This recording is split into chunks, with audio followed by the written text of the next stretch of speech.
ناظرین اکرام، اللہ عز و جل نے اس دنیا میں کوئی بھی چیز ایسی تخلیق نہیں فرمائی جو بے مقصد اور بے فائدے کے ہو،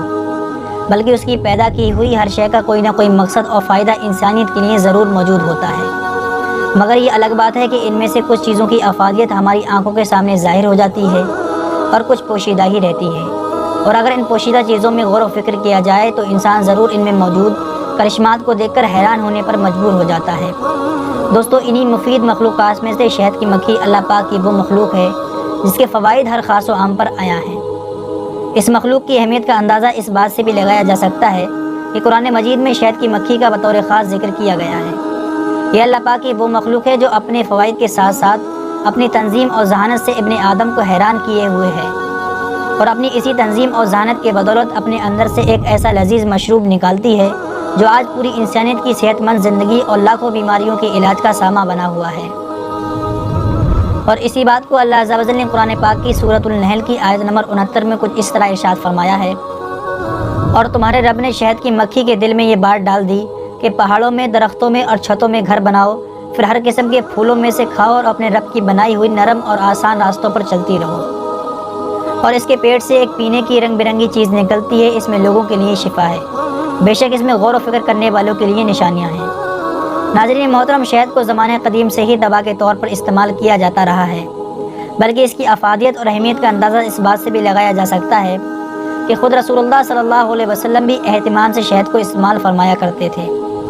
آپ کا معمول تھا کہ صبح کو شہد کے شربت کا پیالہ نوش فرماتے اور کبھی عصر کے بعد بھی پیتے تھے،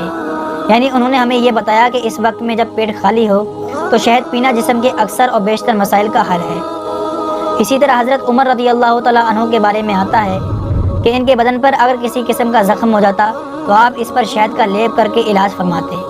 اور جب لوگوں نے اس کی وجہ دریافت کی تو آپ نے فرمایا کہ اللہ عز و جل نے شہد کے متعلق فرمایا ہے کہ اس میں بہت سی بیماریوں کی شفا ہے، جبکہ ایک اور حدیث مبارکہ میں آپ صلی اللہ علیہ وسلم کا فرمان ہے کہ دو باعث شفا چیزوں کو لازمی پکڑ لو،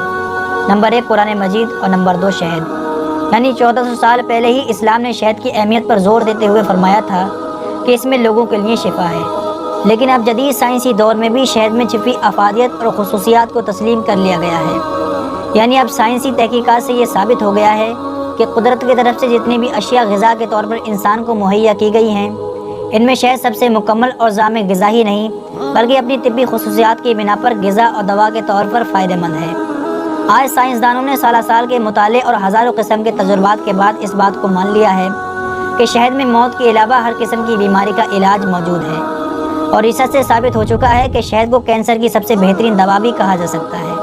اور اسے 21ویں صدی کی بہترین اینٹی بایوٹکس کے طور پر بھی متعارف کروایا جا سکتا ہے، جبکہ شہد کو گلے کی خراش، بدہضمی اور گرمی دور کرنے کے علاوہ دیگر بیماریوں کے علاج کے طور پر بھی استعمال کیا جا سکتا ہے۔ ناظرین اکرام، اس کے علاوہ شہد کی مکھی کو اللہ تعالیٰ نے بے شمار خوبیوں سے نوازا ہے،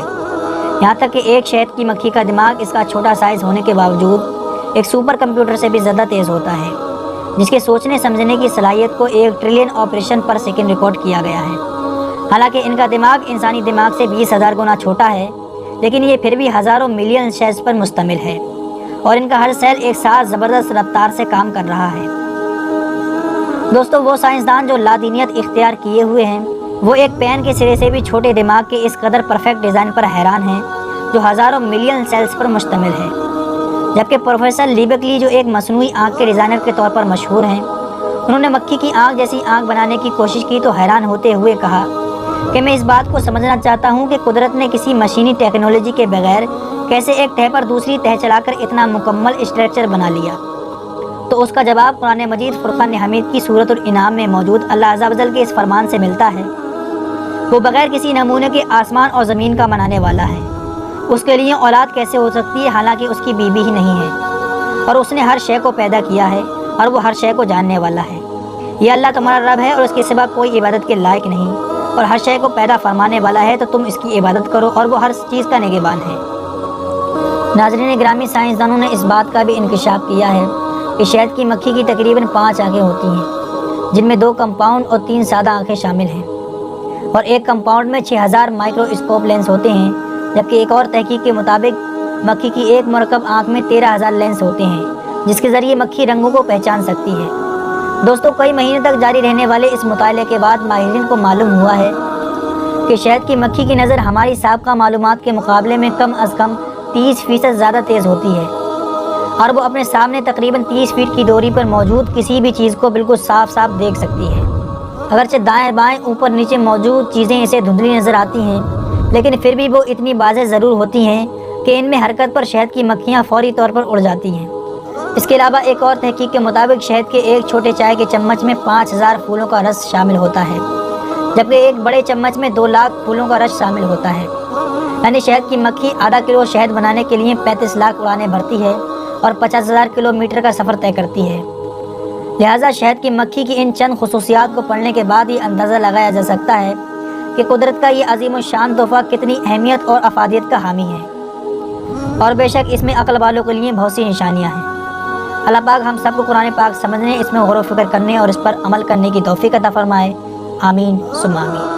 امید کرتے ہیں دوستو آج کا ویڈیو آپ کو پسند آیا ہوگا۔ اس کو لائک اور زیادہ سے زیادہ شیئر کر کے ہماری حوصلہ افزائی کیجیے گا، اور مزید ویڈیو پانے کے لیے ہمارے چینل کو سبسکرائب کیجیے گا۔ میں ملتا ہوں آپ سے اگلی ویڈیو میں۔ اپنا، رشتہ داروں اور گرد و نواح کے سب لوگوں کا بڑا خیال رکھیے گا۔ جب تک کے لیے اللہ حافظ۔